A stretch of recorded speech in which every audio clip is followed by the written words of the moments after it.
Matinding kalbaryo ang inabot ng mga motorista at commuter sa Metro Manila ngayong gabi dahil sa Christmas rush. Hapon pa lang usad pagungna ang mga sasakyan sa EDSA. At live mula sa EDSA Reliance sa Mandaluyong, nasa frontline na balitang yan si Elaine Fulencio. Elaine, kamusta ang traffic? Julius, sa mga oras na ito, bumper to bumper ang mga sasakyan dito sa EDSA Reliance. At dahil nga marami ang nagki-Christmas rush ngayon, pahirapan din yung mga commuter na makasakay dahil punuan yung mga pampublikong sasakyan.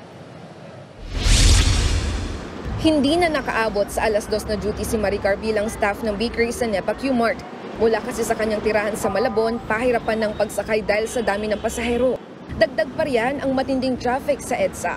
Sobra po traffic, ma'am. Kahit agaan niyo po yung pasok. Talagang malilate po kayo, ma'am. Isang pupunuan, wala po talagang masakyan ngayon, ma'am. Tsagaan na lang po yung sakayang. Mula EDSA Boni hanggang Nepa Q-Mart, inabot kami ng higit 1 oras sa biyahe.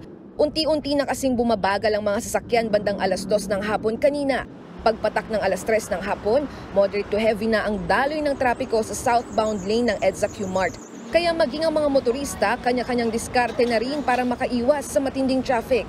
Diskarte, hanap ka ng kasi traffic, grabing traffic talaga. Pero ang ginagawa naman namin pag nagbiyahe para makaiwas sa traffic, maganda gabi.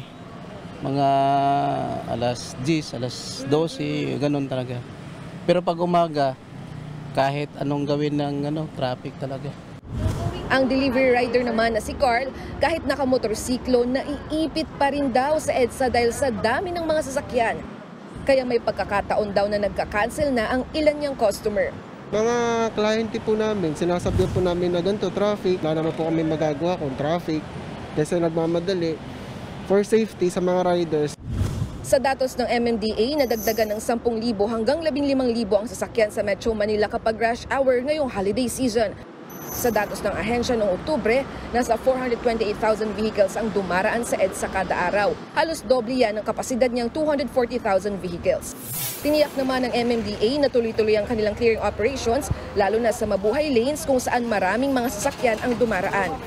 Kaya extended din ang duty ng mga traffic enforcer hanggang alas 12 ng hating gabi mula alas 9 ng gabi para umalalay sa daloy ng trapiko.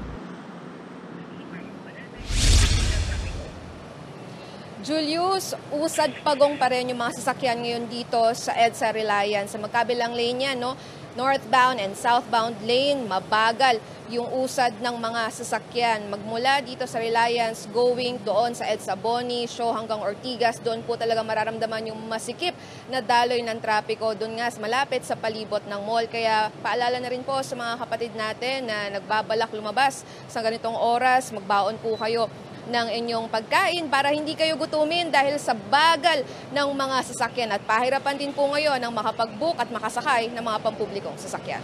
Julius? Maraming salamat, Elaine Fulencio. Mga kapatid, Julius Babaw po. Huwag maging huli at maging una sa lahat ng balitaan. Para sa tuloy-tuloy na talakayan sa Frontline, mag-follow at mag-subscribe sa social media pages ng News 5.